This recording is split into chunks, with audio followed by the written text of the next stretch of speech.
Hey guys, this is Vesper, and I'm here with Killy, and I thought we'd make an impression video for GG Xrd. The game has recently come out. It's only been out for like 2 days, or maybe even 3. I don't know. It came out on December 4th for Japanese PSN. This is not gonna be like a full review or anything. We're just gonna kind of wing it and just like show you guys like what's in the game, what's it about, is it worth picking up, and netcode and things like that. First thing I want to talk about though is how you guys can get this game right now, and is it worth getting right now, basically. So there's a lot of people, like especially in the Europe scene, are like super salty right now because they haven't even given like a release date for the game, let alone a demo to even play. And if you're in Europe and you even just went this game just a little bit, I highly suggest you pick it up through the Japanese PSN. I think it's completely worth it. In case you do not know, the Japanese version of this game is fully in English. It will check your console's language, and if it's in English, the menus, everything is in English. There's nothing in Japanese. In fact, the voices, you can even switch to English if you want to. Yeah, they released a patch on day 1 to patch in the English text and voices. It was perfect, man, because like I wanted to wait for the English version to do the trials and stuff, but when I loaded up the game and I saw everything was English, I was like, I was like, this is so perfect, right? So like if you're like on the fence for getting the Japanese version because of the language barrier or anything, like, do not worry, it's all in English, man, so it's awesome. So if you want to pick up the game on the Japanese PSN, Killy will explain to you how to do that. So what do you do? What you need to do is you need to first create a Japanese PSN account on your PS4. There are a couple tutorials on YouTube that you can find to show you how to do this. Just follow those, it's really straightforward. But create that account, then access the PlayStation Network store, and you can purchase GG Xrd from there. In order to get Japanese yen into your account though, you need to go to a site like playasia.com and purchase digital Japanese PSN points. Make sure it's digital. Yeah, otherwise you have to wait for the shipping of the physical card. If you have a Japanese credit card, that would work too, but most people don't, so digital PSN points are the way to go. It's pretty intuitive through PlayAsia's site. You can purchase it via credit card, PayPal, whatever. So once they verify the payment has gone through, you will get the digital code through your PlayAsia account, and you'll see the code. Input that code into the redeem section of the PlayStation Store, and you'll have Japanese yen in your account. I believe Guilty Gear is about 5,900 yen. So you will need to purchase either a 10,000 yen card or a 5,000 and 1,000 yen card. Doing it that method's a little bit cheaper, but you might want to factor in that you'll need to purchase Leo as DLC later on, so you might want to have a little bit of a buffer for your yen. Yeah, because Alfred and Sin could be unlocked right out from the game using in-game currency, but he's like $2 on the PSN, and Alfred is free right now for a limited time. I think Elfet's only free if you pre-order the game. I'm not entirely sure about that, but you might have to purchase Elfet separately. So be sure to make some leeway when you're buying the yen. Don't just make an equal amount for the game, because you might need to download some DLC later. But once you have all that, purchase Xrd through the Japanese PSN store, and you're good to go. Yeah, they'll show you a really ghetto, sketchy picture of a scratched off number of the card, and you'll see the number, and you can put it in. And once you have the yen, then it's just a matter of going onto the PlayStation Store, and it'll be in Japanese text, so it'll be kind of confusing to buy the game, but you could just, look up a video of what the marketplace looks like, and you'll be able to, it'll be no problem. It mimics the English, the options mimic the English PSN store, so as long as you can remember what the English PSN options are for purchasing content, it's the same. Yeah, so like I said, if you guys are on the fence of getting this because of the language barrier, just go ahead and get the game, man. So, Killy, you play this a lot more than me because I just been working on the tutorial. Yeah. But what are your early impressions of this game? Okay, so if we're talking about just the gameplay alone, it is very similar, almost identical to X2 or Reloaded. Mm-hmm. So from that aspect, like the pacing, spacing, and the flow of the game's the same. So anyone who's played a previous Guilty Gear will feel right at home. For newer players, there are a lot of tutorial options within the game to teach you the game. Seriously, it was really impressed. surprising. Yeah, I was really impressed with what the game has to offer to teach you as a player. It's far exceeded my expectations. Yeah, they did a pretty good job, to be honest. They actually put you in actual scenarios. Yeah, so tutorial mode itself covers the system mechanics from basic to advanced. I think at one point they were teaching you some option selects. I haven't gone through all the tutorial mode myself, but that's what I've heard, which is really amazing. But of course, we're going to cover that in our own tutorial. Yeah, like a tutorial is... It's only going to be so good because you're reading text and you just do like, you know, 1 or 2 examples. It's hard for the developers of the game to make these kind of tutorials really, really good. But I think they went the extra mile with the mission mode. And I really think, because one of the developers, his name is Pachi. This guy used to be a top Guilty Gear player back in the day, like Reloaded days. He was a former SBO champion with Ogawa and like one other person. So I really like to think he had a big part in like designing the challenges, designing the tutorial to teach players. So that's tutorial mode, but challenge mode is the trials. It's the combo trials. But a lot of the should be called Vesperarcade. A lot of the trials are actually practical B&Bs that you'll see in match play, or at least part of the combo is what you'll see in match play. So it's worth going through if you're trying to figure out your character, and it also teaches concepts of how to play the character. Like take Zato for example. There's challenges where they teach you how to set up the unblockable setup. Really? Yes. And then with Faust, they teach you how to do his instant overheads. And then once you know the concept, there's a combo that involves the instant overhead. That's really, really cool, man. It even teaches you an advanced technique called jump installs. We'll go over that in the tutorials. Yeah. But some of the trials actually involve jump installs. So I was actually really impressed with that.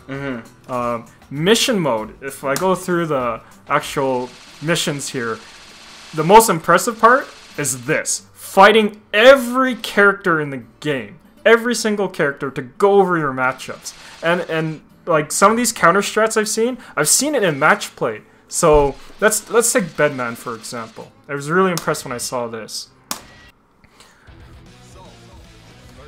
It basically goes over common pressure scenarios that you might see from a character, and then teaches you how to analyze that situation and how to counter it. So like here it says like, okay, Bedman's gonna do something like this. Learn how to counter it. Oh shoot! I think this is the wrong trial. So yeah, so here it's like Bedman's gonna do this block string. Learn how to counter it, and if you can't, try using the system mechanic split shield. Oh, the buttons aren't set. Like I said, guys, we're doing this raw. You got it set up? Yeah. Perfect. Boom. And that's it. Just the common block string, figure out how to punish that.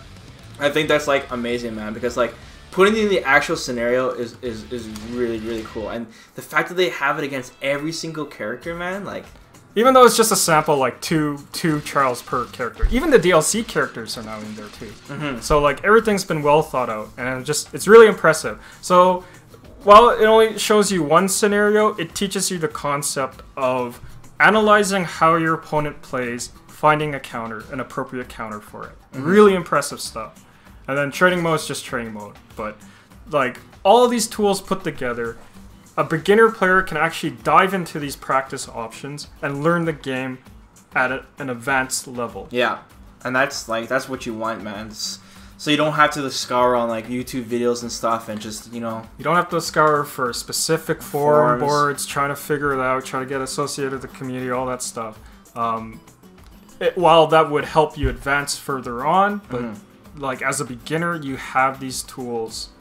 Like say you're just beginner, you didn't know anything about the community. This is a good start. This is a really good start. Yeah, don't be scared to like to go into this game. It is a really high level game, but the tools are there, you know, they're available to you. So this is really, really cool. Moving on, we got story mode. I'm actually pretty impressed with the story mode I haven't because played it. before, like, ArcSys story modes are like interactive. You have to go through and play like some matches and whatever, and go through like a bunch of text. Story mode is just one movie. It's just a long movie. Really? Yeah.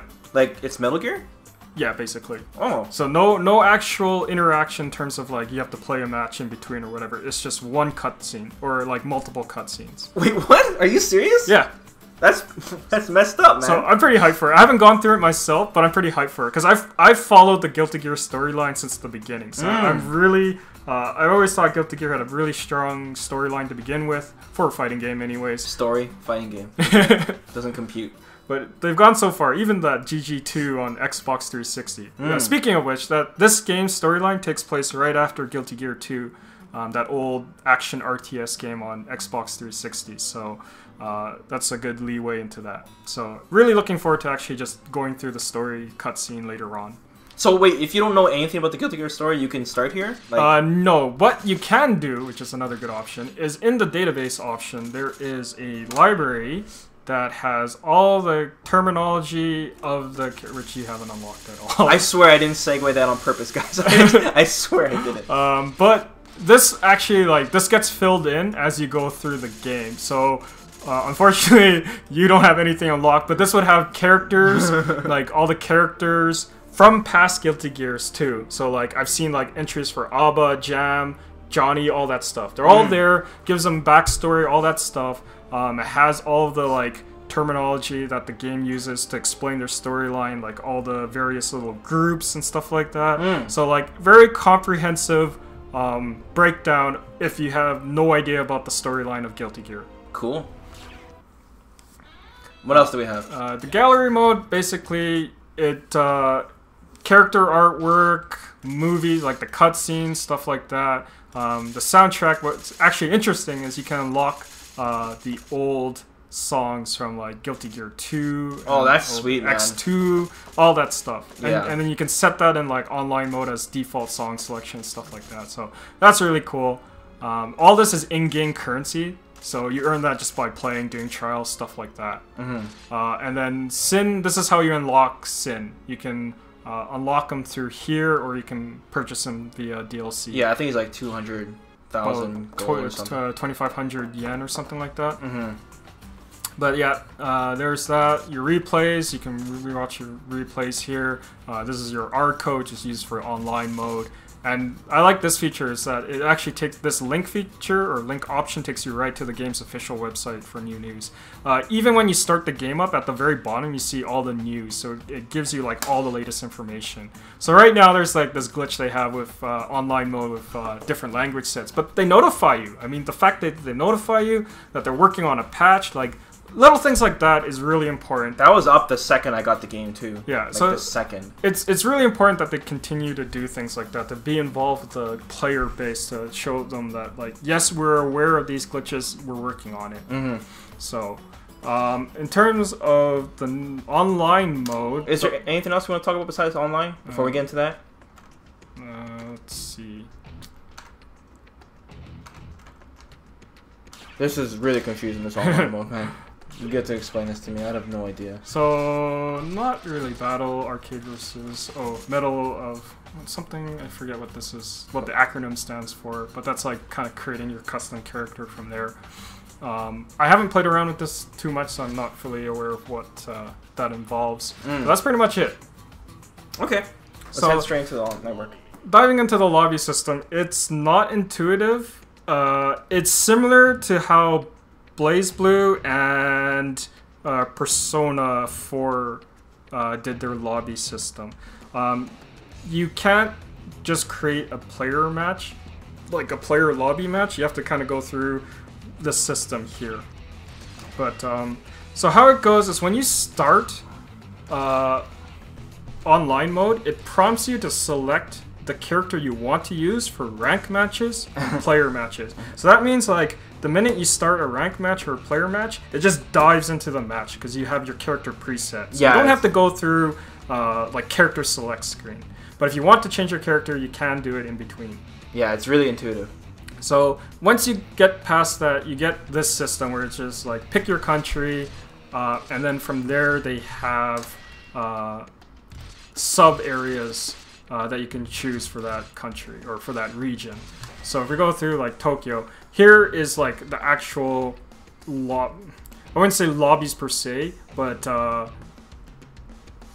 areas where players can kind of meet up here. Hop in there, man. There's like 57 people in there. Yeah, so you can each one is capped at 64, but it'll show you how many players are there. And like here you have all the players that are currently in this particular area. Each door actually represents a lobby room that's being played right now. So if I want to enter this room here, it shows you the options that the player has created for this room. So here is like where you see everyone can hop on a machine and play. You can see Bedman's just sitting by himself, just waiting. So if you go triangle, you have all these options here. So chat, you can talk to the players here.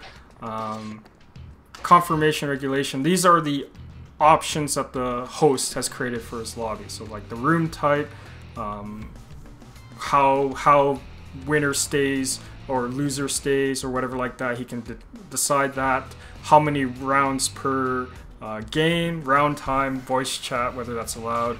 Shared functionality is the game share feature that's with PS4. I like how it has like the character pictures on everybody. It doesn't necessarily mean that's the character they play, Actually, right? that is the character. It is? Yeah. That's pretty sweet, because then you can see like which cab you want to go on, right? If you don't want to like run into somebody, a matchup you don't want to. Even tells you like their win-loss ratio currently. This is really cool, man. You can leave room, and this is where you can change your character if you don't want the current preset character you have.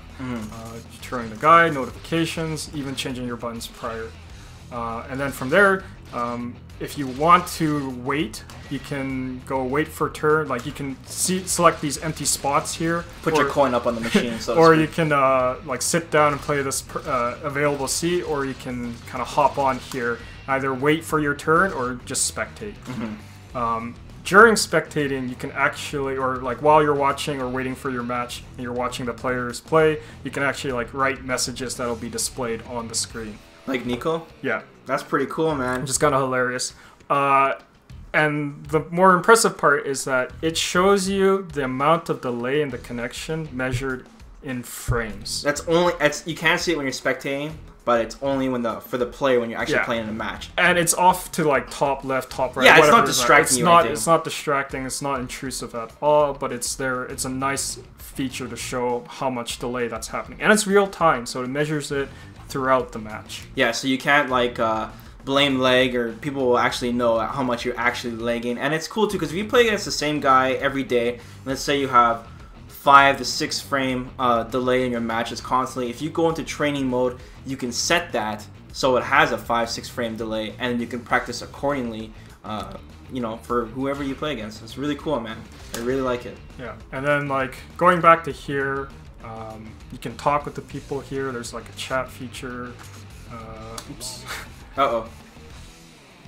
And then, that's another thing. It remembers which lobby that you entered, like which area, which country. That was confusing, man. So, but yeah, you can go into the menu here and kind of search ranked matches, right? You can do all that stuff here, or search for player matches. So if you don't want to search for, like, enter one of those rooms randomly, you can do a search for a room. It shows the rankings, all that stuff. So, if not, you can also go back to your main menu and show who's in the lobby right now, or go back to the main screen for like selecting a different country, different area. The only thing is this whole system is not very intuitive, and I didn't see any features or options to invite people from your friends list into a lobby, which I think is kind of really bad. Maybe I just missed it. I don't know. Anyone else who has the game, maybe let me know if they found an option like that. But personally, I haven't seen any option, which I think is really bad. And it's really strange because older, like BlazBlue, Chrono Phantasm, and Persona 4 Ultimate or Ultimax had that feature. So I don't know why. I think it'd be, if they really didn't, I'm pretty sure it'd be something easy for them to fix. Yeah. So really robust, maybe not as intuitive, but it's really robust features, and everything seems to be kind of optimized to have as smooth an online experience as possible. So I think if the netcode is really strong, then this could become really popular. Yeah, we can't really give like an honest review on the netcode because there's just not enough people that have the game yet. Everyone's from Japan right now. Locally, it's fine. Locally, it's pretty good. Most of the matches I've played have been anywhere from 2 to 5 frames of delay. If you hit the 4 to 5 frame delay, it's a little bit noticeable. I believe ArcSys has commented that they were looking to patch the netcode to further improvement, which would be amazing. But ideally, you're looking for like 2 to 3 frame delay matches. We'll definitely keep you guys updated for sure. Because netcode is really important. It's really important. But so far, it's pretty solid. It's pretty solid from what I've played through. It could be better, but definitely it's not unplayable. Let's talk about some negative stuff. Like, what are some things you don't like about this game? Oh, that's really tough. Oh, you were complaining about the colors. yeah. Color selection is kind of limited, and I don't really like a lot of the colors that most of the characters It's not have. as elaborate as Persona was. Yeah, I wish there are DLC colors coming out soon, from what I remember. I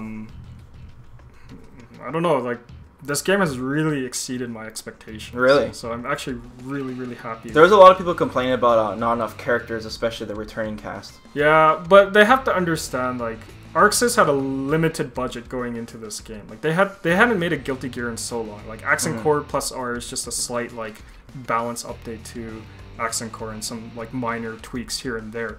So trying to go up and say, we want to make another Guilty Gear, but we haven't made one in like 10 plus years. Give us the money. Like, no way, right? You have to develop a strong case to do that. Yeah. So given the limited budget and the fact that they have to develop on new hardware platform, they had to choose the Unreal Engine because it was so open source and easier to develop for that they can like figure it out themselves. So given all these limitations, it's very understandable that they had to do a limited cast here. Even the developer was like, we wanted everyone in this game, but we just couldn't do it because of budget limitations as well as story limitations. But if this game does well, you can fully expect like a sequel or additional DLC. Oh, you know there will be. You know they're gonna have a sequel if this game does well, and then more of the cast will return. So like, show your support. Don't just sit and whine because your character's not here. You know, like, they're gonna make another game if it does well and have more characters returning. Yeah, that engine looks so good, man.